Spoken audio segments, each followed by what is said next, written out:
Hey y'all, I'm Ebony K. Williams here, host and attorney extraordinaire. Welcome to Holding Court, where we analyze the very latest in legal headlines, the ones that got all the streets talking. You know what we do? We dig deep into how the courts impact the culture. We break it down, going straight from gavel to your news feed, and every week we keep it 100. Right, Dustin Ross? That's right. Dustin Ross, my love, how are you feeling? I feel incredible. How you feeling, E? I feel good. Where? Baby, I feel good all over. You better sing that Stephanie Mills, goddammit. That's what I'm talking about. Oh my gosh. You be Yes. having me rolling. Okay. Yes. We got a nice little quick and easy docket. We're going to hit it and quit it today. Kandi Burruss. Great year for Kandi, by the way. One of the featured producers, of course, on the already history-making Broadway Othello. That's right. It's, highest grossing Broadway show maybe ever. That's right.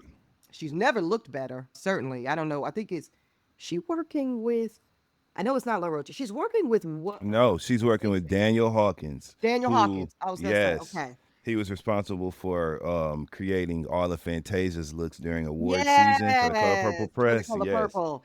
Well, and Kandi looks good. Take good. a bow. Kandi looks phenomenal. She's been working out. She looks great. So the styling, also the glam, just the whole aesthetic.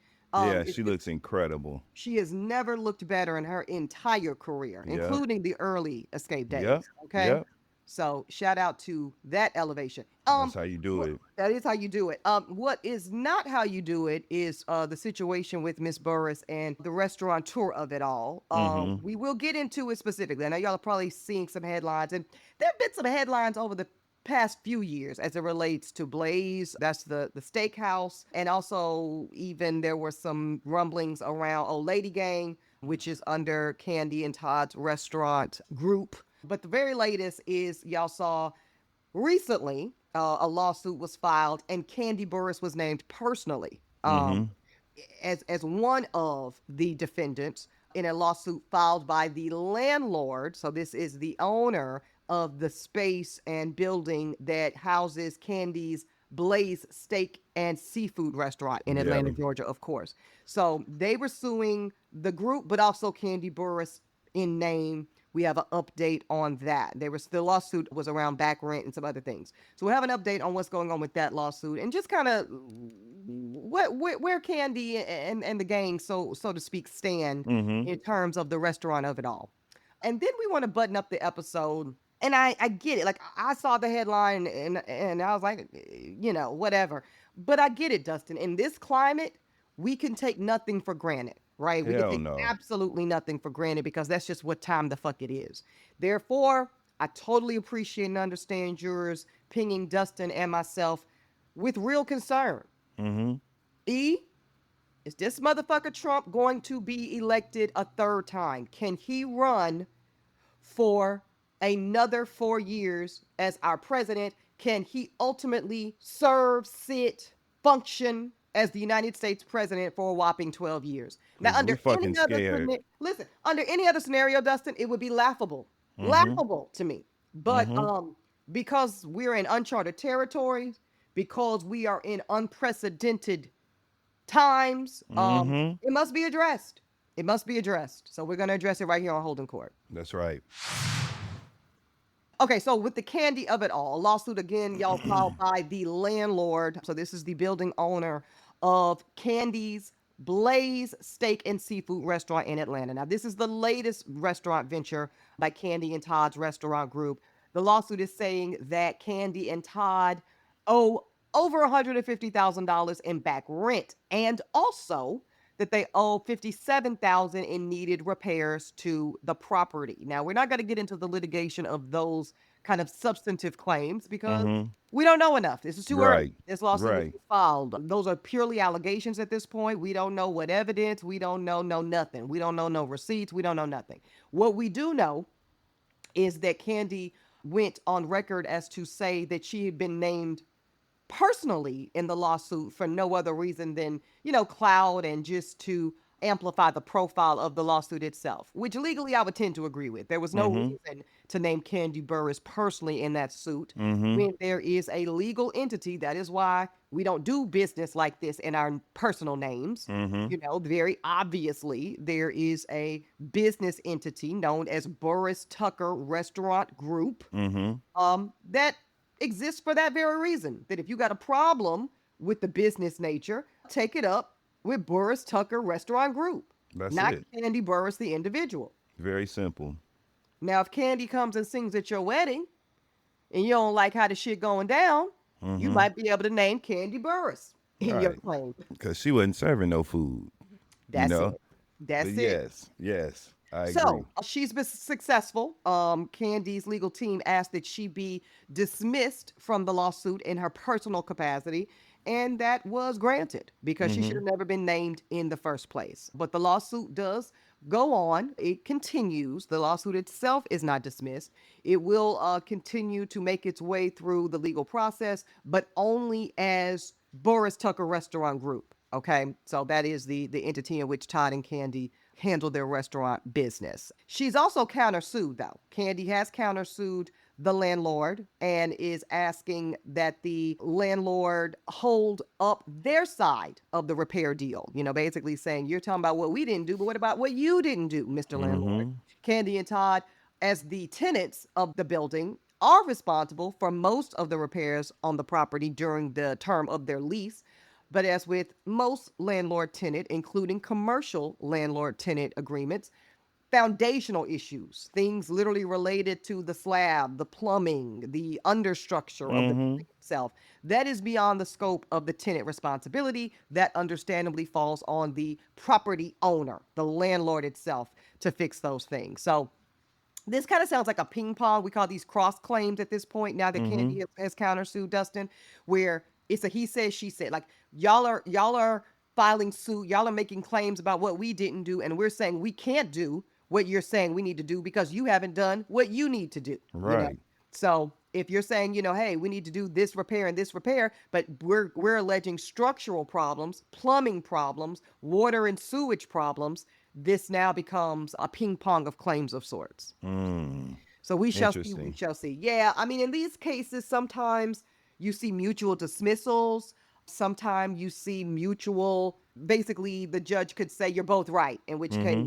Kandi and Todd might have to come up off of some amount of money, Mm-hmm. and also, though, the landlord might have to Mm-hmm. come up off of some repairs that might even be needed or demanded or required to be done, Dustin, before the Kandi Todd restaurant group has to take action. So Yeah. we'll see. The judge will definitely review all the evidence and figure out the order of things quite literally in this one. Well, it'll be interesting to see. I've actually, you and I both spent a lot of time working in Atlanta and, No, don't, conducting don't tell business that down lie. there. Don't tell that lie, Negro. You spend a lot of time working in Atlanta. So, I'm in Atlanta on occasion. I need community right now. Okay. You don't tell that lie. um, but I don't want Lady Liberty to go back into the archives in later years, Dustin, and be like, okay. "Mama, Mama, what the hell? what Dustin the hell was you told. doing? Was you in Magic City?" Okay, what was you doing at the Flame? Okay, Right. so Okay. here's the thing. While in Atlanta, and of course, as a fan of the Real Housewives of Atlanta, and as a fan of Absolutely. fucking Escape, you know what I'm Yes. saying, and Kandi Burruss, Mm. I wanted to check out her restaurants. So you So went to Blaze. Yeah. Which ones have you gone to? I've gone to the original Old Lady Gang location, which is on Peter Street, Yeah. which is actually a very interesting stretch of land. It's a very Mm. interesting, Is it a historical district? I'm not sure if it's classified as a historical district. I don't think so. But what Okay. is most interesting about it is that there are so many brick and mortar businesses in this same 2 or 3 block stretch, right? You have Mm. Old Lady Gang, which Mhm. Kandi owns that building, and her Oh, store nice. Tags is in that building as well. So Okay. you have that on that block. Kirk and Rashida Frost from Love and Hip Hop Atlanta have Mm. a big restaurant called Frost Bistro, and this is all within the walking a 2 block stretch. You Okay. have Freddie O's t-shirt printing business. Oh You yeah. have Oh, Freddie Oswald. 2 Chains bars down the street at the end of the block. You have the Glam Shop Salon that's featured on Love and Hip Hop Atlanta, owned Ah, by lovely. Sierra Glam Shop. It's just all these brick and mortar businesses that have been realized through people's ventures in reality television and Yeah. otherwise just entertainment. So it's actually cool to see all these That's black-owned businesses amazing. thriving in the same stretch. This sounds But a lot like kinda I'm sure he likely had something to do with it given his mm-hmm, leadership in the Atlanta community, years ago when Killer Mike had the mm-hmm, call to action to literally buy the block, and mm-hmm. not that he's the first to say it, but, I just do wanna credit him because this is the buying of the block. This To is what see that it would is look like. really, really dope. Yeah, And when you that's when you awesome. actually realize, wait a minute, all this shit is like literally right here. These people are doing it, and you can see Yeah. the brick and mortar manifestations of it. So I had to try Old Lady Gang.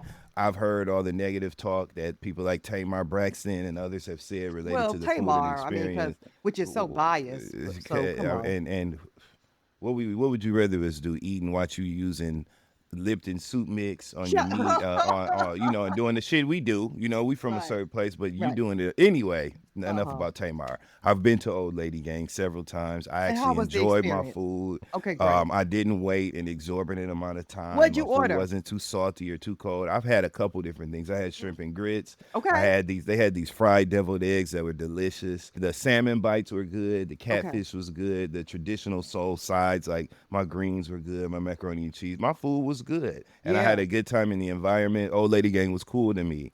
I also went to her steakhouse, Blaze, which is what I believe the lawsuit was attached that's to, correct. right? Yes. So And Blaze Blaze, that's named after her, her daughter, the baby Blaze girl. Tucker, Yeah, yep. yeah, yeah. And it is on the south side. It is my food wasn't the best. It wasn't nasty, you know what I Mhm. mean? But it wasn't anything to, write home about. I had a couple good drinks at the bar, struck up Okay. great conversation, and had a good time. So, and I also wanted to see Candy's restaurants win. I thought it was great to see these actual, again, brick and mortar businesses Sure. being open and sustained for a long time through people being on fucking reality TV. This is Atlanta. These black businesses are thriving. It was good to see. So hopefully they clean it up. We know Candy is ultra focused right now on her ventures in the Broadway Yes. world. She's Yes. breaking records and shit. She's really angling for her She's Tony running towards win. her yeah, she's running towards that EGOT. Yeah. So if some fell behind, they're gonna pick it back up, clean it up, and keep them restaurants moving because I believe they were gonna open a Mexican restaurant next. I saw that Todd had been showing them renovating a space and Mm. talking about how they were opening that, and then some children's like CC's Pizza kind of style Oh, that's restaurants. cute. Yes, Shout they out to have a couple QC. things in the can, so Yeah. hopefully they still do it. I want to see Candy's businesses win personally. Yeah. So I got a couple questions. Mm-hmm. Let's go back to Blaze for a Okay. second. When did you visit? Because we know enough to know that sometimes with restaurants, they'll do like a soft launch Mm-hmm. where they're literally in real time still testing recipes Mm-hmm. and trying to figure out the kind of tempo, if you will, and get the back of house and front of house situation coordinated. You got to Mm-hmm. coordinate that. Mm-hmm. Um, were you at the soft launch phase or was it established for a while? They were established when I visited Okay. Blaze because I wanted to actually try it ever since she announced that she was opening it. Yeah. And we saw them kind of working on the business on the show. So I went. They had been open probably about. It was fairly new, but it wasn't like brand new. They had been open less than a year, more than Okay, but more probably than eight 3 or 4 months. months. Oh, yeah. Yeah, Okay, okay, so, yeah, we're yeah, way past soft launch. Okay, I'm yep. just curious about that. And then the other thing, I wanna say, according to Open Table, the Mm-hmm. flagship location of Old Lady Gang is no more. I believe that has actually been permanently closed, um, Hmm. per Open Table. Now, if the Atlanta community knows something different, let us know in the comments. But that is per Open Table, and a few other indicators in the internet space. But I do know at one point there was a second Old Lady Gang location as Mm-hmm. well, and it Camp very Creek. okay, yeah, and that might still be a go. What did because I missed it? Wasn't there some conversation, Dustin, at some point around was it Keith Lee and him doing a Mm-hmm. review of Candy's restaurants? Do you know what that where that landed? If I'm not mistaken, it's a little foggy for me because that was Yeah, a minute ago. yeah. But I remember him saying that they proposed him a very long wait to be seated, and once they figured out that he was, and this is a very sketchy memory of this situation, but I feel like the conversation was centered around the fact that he was not treated with any sort of once they found out who he was, they He got had special a table treatment. for him. Right, he got Yeah, special yeah, treatment. And yeah. initially, before they knew who he was, I think they proposed him a 2.5 hour wait. Okay. And once they Yeah. found out it was him, they were like, "Oh, we can actually get you in here, and we'd love to have you try the food." Blah blah Yeah. blah. So Yeah. I think that's what the biggest part of his conversation Okay. connected to Old Lady Gang was about. Very interesting. Yeah, I remember that being the case, and I thought that was a weird critique. Like, Mm-hmm. sir, and I'm not that familiar with, him other than, the celebrity piece, but that's kind of the point, right? I mean, any proprietor is going to make special accommodation if the VIPs walk in. I mean, that's not, I personally don't think that's indicative of poor business practices. Mm-hmm. That kind of tracks to me. Now, again, if you saying once you got your food, it was this or that, that's worth criticizing. But Mm-hmm. kind of trying to shame a business proprietor for treating a VIP like a VIP, that doesn't really that dog doesn't hunt, as we used to say in the deep south. Mm-hmm. For Mm-hmm. me, let me Mm-hmm. say that for me. I know others feel differently. Everybody should be treated the same, but it's not practical. Let's just keep it a buck. When somebody has the ability to make or break a business, when somebody has the ability to amplify or shut down, there's going to be different consideration, and that's just that on that. Back to the overall take here. I too, and don't have anything but encouragement and positivity towards Kandi and any black business owner. But what I will say is I know enough about restaurants from my experience working in them as waitresses, hostess, this, that, and the third. Shout out to Hooters, shout out to Fox and Hound, shout out to Chili's Bar and Grill. I want my baby back. Anyway, Mm-hmm. to know that they're really hard, they're really hard businesses. And actually, no jokes aside, Hooters is bankrupt right now as we speak. Mm-hmm. Google Hooters right now. They are literally filing bankruptcy, and that was during our day. One of the more successful restaurant is the point of the story is y'all. It is really, really, really hard to make money and succeed long term in the restaurant and bar business, even as a Mm-hmm. celebrity. Mm-hmm. Think about all the celebrity chains that we can think of, even just from black celebs. Remember Justin's in Atlanta? Mm-hmm. Yes, absolutely. Puffy's restaurant that was supposed to for years. I just got mad. Lord have mercy. It's so funny See you how that forget about happened? shit. For Yeah. years he was teasing that they were opening this location in Detroit, right on the water. It was gonna be Oh, a big deal. He came to Detroit, announced it, and it uh-huh. never fucking opened. I That's was mad about trash. that. But That go is ahead. trash. I'm looking it up right now because I know Cam Newton had a restaurant in Atlanta at one point. Mm-hmm. Um, Ludacris. Ludacris, yeah, yeah. Cam's Newton is no. I think Cam's is still open right now, but Ludacris, Okay. yeah. The point is it? But it is very hard, and most business consultants will tell you do anything but that. Do Mm-hmm. anything but that, unless you have extraordinarily long money and you can handle years of profit loss. And one of the reasons is just the vulnerability of the restaurant business via these lawsuits. It's just a lot of liability, and Mm-hmm. you also have to turn over so much volume, Dustin. You know how many steak and eggs you got to sell? Okay. No, like dead ass. You know what I mean? Do you know how many Jack and Cokes you got to sell to make that shit go? So I'm not Mm-hmm. being dissuasive. I love hearing that they bought the block, this black Yes. community in Yes. Atlanta. But I am saying for those jurors who have, like I had a fantasy, a long-term dream, much like Martin, uh, of wanting to open up a bar here in Harlem. I really did. I had a Mm-hmm. whole Mm-hmm. vision around it.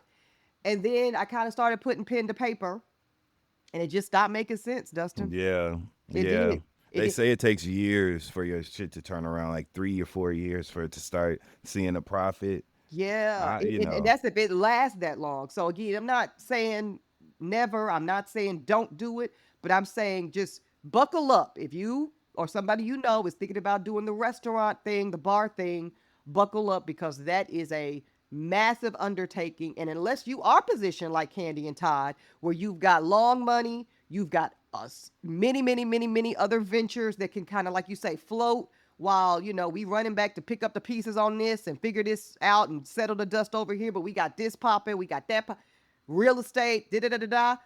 If that's going to be your bread and butter, is that restaurant bar thing? mm-hmm. Just think long and hard about it, y'all, because it's You a got to be lot of all in. litigation. Yeah, and you got to have a lot of backing. Typically, they have a lot of partners in these restaurant groups, and shit could just go crazy. So that's just take that as a little Auntie E word of caution around the restaurant game. Yep. But shout out to Kandi and Co. All right, Donald Trump, y'all. He has done so much to just wreck not only the spirit, but at this point, the pocket of the American people.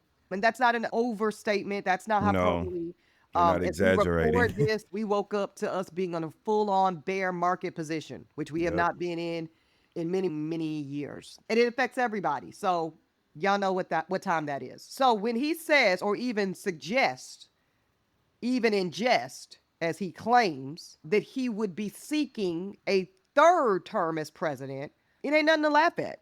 It ain't nothing to laugh at. It's something that you have to consider seriously because he's such a fucking unserious individual in the totality.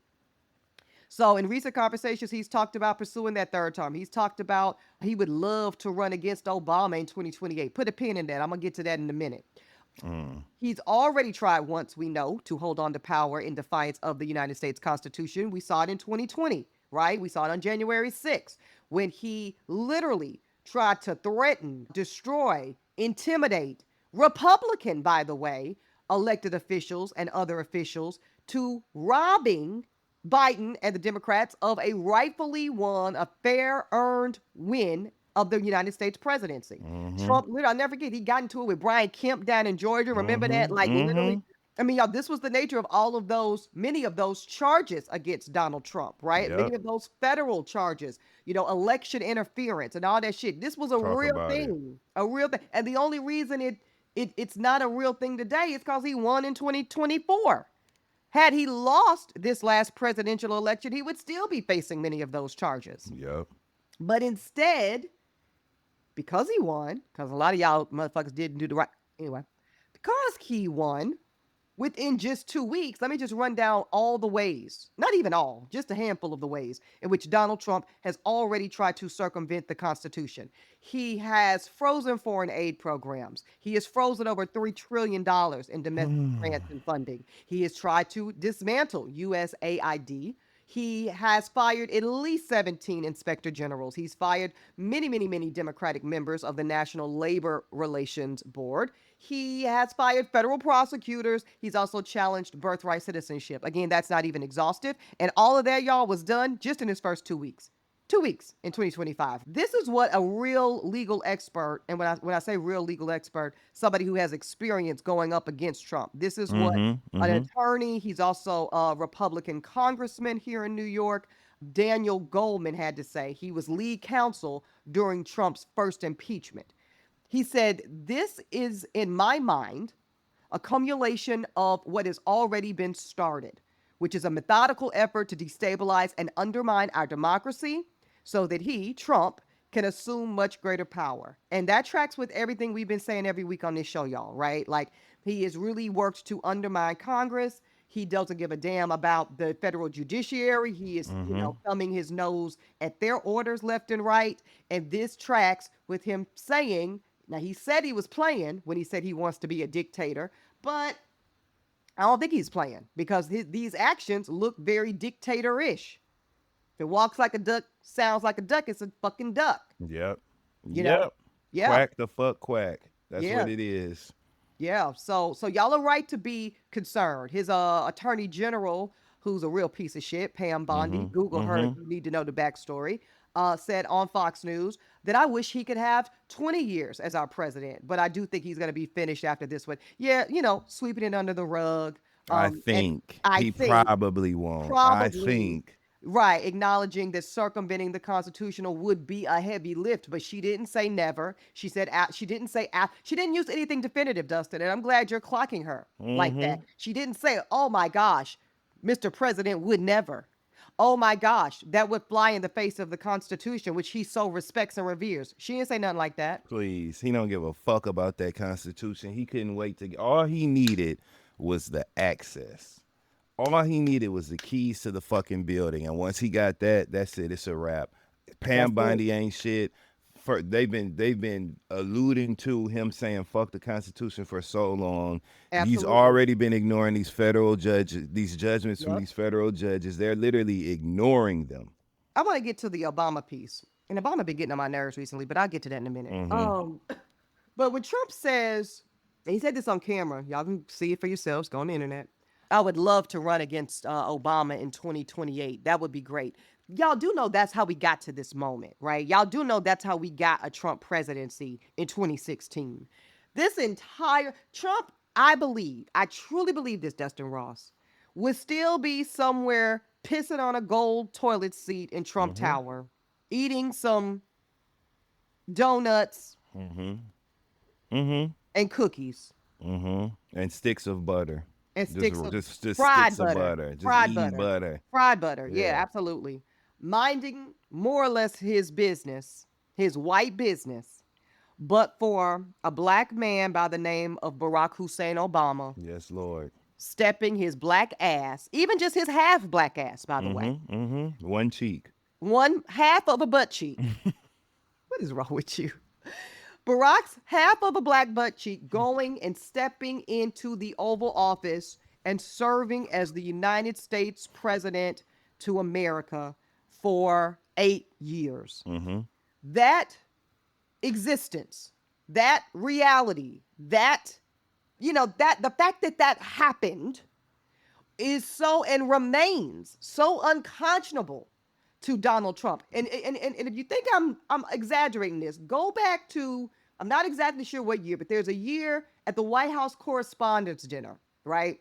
Where Obama's president and he's being charming Obama and, flashing that little bright smile of his and being all cheeky, pun intended. And in the audience is Donald J. Trump. And Obama just ribs him and makes fun of him and pokes fun of him. And everybody's just laughing and eating it up. And it's like Donald Trump is the fat, red-faced, pissed off, angry, bitter kid in school just getting shitted on for all Mm-hmm. of the entire world to see. Is on the national stage.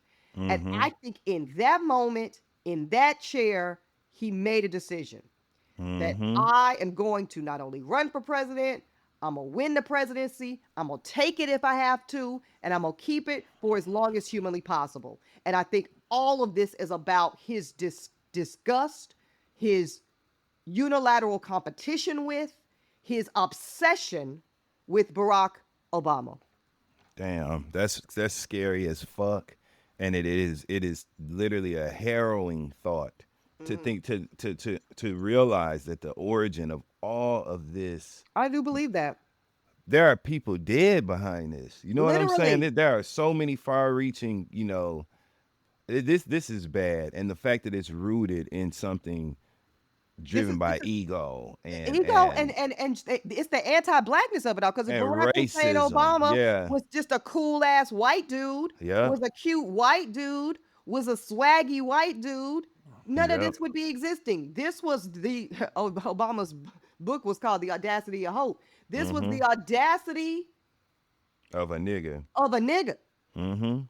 to Straight be up. out of his place per Straight up. white America and Donald J. Trump. And this is, I think I opened the New York Times, the little daily brief, which I subscribe to today. And I think that, and they call it something different every morning. Today's title, Dustin, was Trump's Revenge.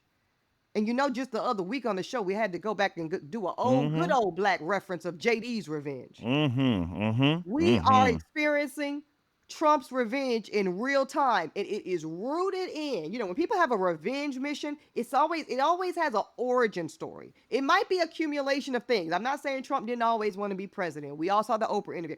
Whatever. Fuck all that. This ultimately, I believe, holds its most deep, dark trigger in the existence and the audacity and the confidence Mm-hmm. of Barack Obama. And Mm-hmm. Trump has never gotten over it. And that's it and that's all. Any way in which he can spar or position himself in some type of dynamic with Obama, he will lean into it because that is his why. That is his ultimate, most gut-wrenching why, Dustin. I really believe that. Well, it's sad. Sad thought, and it shows the fragility of him.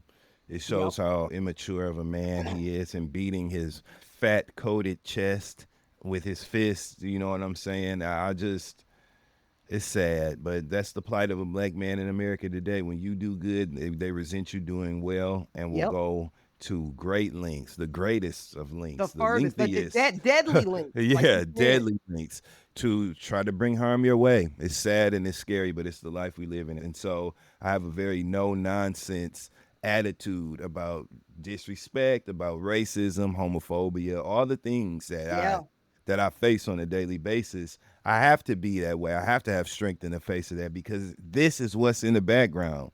A Yeah. motherfucking hating ass, uh, uh, Jealous. jealous ass motherfucker who literally will use their whiteness, let's talk Yep. about it, to Absolutely. stop your progress, to hinder your growth, to stifle you Yeah. simply for the sake of simply Well, for the sake of doing so. that's the thing. Well, So, when you are born white in this country and most parts of the world, but let's stay here for a minute, right? mhm.